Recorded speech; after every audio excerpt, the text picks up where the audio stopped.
सांगड़ ज़िले जे ॾोहनि मंशियात उन हवाले सां मुख़्तलिफ़ तालुकनि जो मुख़्तलिफ़ शहरनि जो जाइज़ो वरितो आहे। पुलिस ऑफिसरनि सां बि असांजी ॻाल्हि ॿोल्हि थी आहे। असीं हिन वक़्तु मौजूदु आहियूं इंसानी हक़ूक़ जी ऑफ़िस में। साईं जाम ग़ुलाम क़ादिर नर सूबाई सदर असां सां मौजूदु आहे। सांगड़ ज़िले में 2 हफ़्ता 3 हफ़्ता अॻु जेको स्टेट क्राइम ॾोह वारदातूं फुरूं धाड़ा चोरियूं ज़िले समेत शहर में बि जेका सूरत हाल हुई उहा ॻणती जोगी हुई। शहरी मायूसी जो शिकार हुआ। उन हवाले सां साईं सां ॻाल्हि ॿोल्हि कंदासीं। सांगड़ शहर में जेके सूरत हाल स्टेट क्राइम जे हवाले सां ॾोहनि जे हवाले सां 2 हफ़्ता 3 हफ़्ता तव्हां अॻु में ॾिठी, उन ते तव्हां बि शायदि एहतिजाज कया हूंदा। हाणे हिन वक़्तु सूरत हाल कीअं था ॾिसो? बिस्मिल्लाहिर्रहमानिर्रहीम। महिरबानी एडी साहब। दरअसल सांगड़ हिकिड़ो पुरअमन ज़िलो रहियो आहे ऐं हींअर जेको तक़रीबन 15 ॾींहं महीनो पहिरियां जेके से वारदातूं स्ट्रीट क्राइम वधिया कुरकलीअ में जीअं बैंक में धाड़ो लॻो, को ट्रैक्टर फ्रेशर फुर थी वियो। उन खां सवाइ शहर में जेके आहिनि से धाड़ा लॻा, मोबाइलूं फुरियूं थियूं, माना काफ़ी सारा जेके आहिनि से तकड़ में जेके आहिनि से क्राइम वधिया। SSP साहब नओं आयो ऐं SHO सांगड़ में हींअर नओं आहे त तक़रीबन जेको आहे सो हींअर उन्हनि काफ़ी कंट्रोल करे छॾियो आहे। काफ़ी सारा जवाबदार गिरफ़्तार बि थिया आहिनि, कुझु रिकवरी बि थी आहे ऐं कुझु पुलिस मुक़ाबिला बि थिया आहिनि। त तक़रीबन हाणे वरी थोरी ठापर अची वई आहे। त असीं जेको आहे सो सांगड़ पुलिस सां साथ ॾियूं, हुननि सां कुलो मिलाए हिन नासूर खे ख़तमु कयूं। हीअ जेकी स्ट्रीट क्राइम माण्हुनि में जेका बेचैनी इहा जेका आहे सा हिनखे बुझो अचे त असीं उमेदु था कयूं, असांजो फ़र्ज़ु थिए थो। बाक़ी ॿिए नंबर ते जेको SSP सांगड़ खां SHO ऐं ॿिया जेको ज़िले इंतिज़ामिया खां गुज़ारिश कंदासीं त महिरबानी करे हाणे इन पासे थोरो ध्यानु ॾियनि। असांजो नौजवान नसल जेको आहे सो ॾींहों ॾींहुं हिननि ॾोहनि में वधे पियो। इहो ई हिकिड़ो बुनियादु आहे ॾोहनि खे मथे हथी ॾियण जे लाइ। मार्केट से मोहम्मद अजहर नाम है मेरा। अल्हम्दुलिल्लाह लास्ट मंथ तो सांगड़ में देखा था आपने कितने क्राइम थे।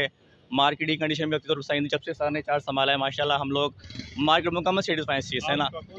मेरी गारमेंट्स की शॉप है बैक साइड पर ना, यहाँ पर पूरी सिक्योरिटी से सिंध पुलिस से भी सांगड़ की इनकी पूरी माशाल्लाह जो फोर्स है अल्हम्दुलिल्लाह ओके।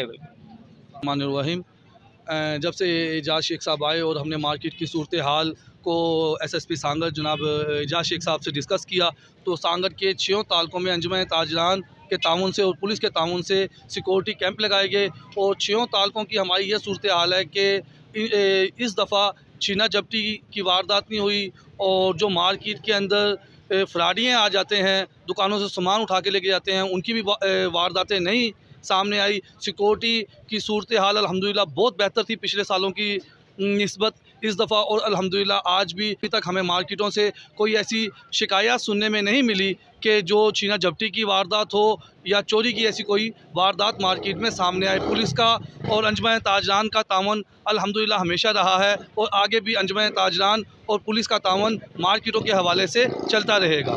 मैं 40 साल से यहाँ पे 1984 से मेरी दुकान है और मैं इंतज़ामात संभालता हूँ यहाँ पे। मतलब जो भी होते हैं सिक्योरिटी के, मतलब इंतज़ामात जो होते हैं पुलिस के जो भी होते हैं हम ही संभालते हैं।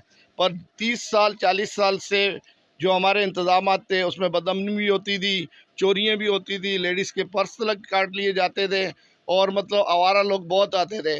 जब से SHO गुलजार मरीज साहब आए हैं, इनकी बड़ी मेहरबानी है, इन्होंने बहुत अच्छा हमारे से कॉपरेट किया है और अच्छा इंतज़ाम हमें दिखाया है। आज भी मेरी उनसे मुलाकात हुई, हमारी दुआ है उनके लिए, अल्लाह पाक उनको तरक्की अता फरमाए और हम इंशाअल्लाह इसी तरह के इंतज़ामात रहे और इसी तरह तवज्जो रही शहर पर तो शहर एक अमन का गहरावा बन जाएगा। ये शहर पुरअमन शहर था। ये आप देखें 40 साल से यहाँ पर इस तरह की नहीं होती थी डकैतियाँ। बैंक डकैती मैंने ज़िंदगी में सांगड़ में पहली दफ़ा देखी है और वो भी बैंक डकैती जो है रिकवर हो गई, बहुत बड़ी बात है। और जिस तरह हमारी मार्केट में भी कुछ लोग घूम रहे थे, यहाँ पर अनासिर थे, उनसे भी कोई असला बरामद हुआ। 3 लोग थे यहाँ पर मार्केट में ही, उन्होंने पुलिस ने पकड़ा। पुलिस की कारकर्दगी बहुत अच्छी है। हमने मुंहिंजी पोस्टिंग थी तो उन टाइम ते हिते इलाही शिकायतूं हुयूं क्राइम जे हवाले सां, हर क़िस्म जो क्राइम हुयो। ऐं उन खां पोइ जीअं असांजा SSP साहब एजाज शेख साहब जिन आया त उन्हनि जी हिदायतुनि ते असां सिक्योरिटी इंतिहाई सख़्तु कई। क्रिमिनल जे ख़िलाफ़ु जेको आहे असां उन्हनि ते रेड कया, क्रिमिनल ॿधा असां उहे चालान कया। सोशल जेको क्राइम हुयो उन में असां माण्हू चालान कया, उन ते असां कंट्रोल कयो। उन खां अलावा शहर जे बाज़ारुनि में घिटियुनि में असां पुलिस जूं पिकेटिंग क़ाइमु कयूं ऐं शहर जे अचण वञण वारे रस्तनि ते असां स्नैप चेकिंग कयूं, असां पंहिंजी मोबाइल जूं, असांजो ईगल स्कॉट, असां सभई जेको आहे ॾींहुं राति कोशिशि करे।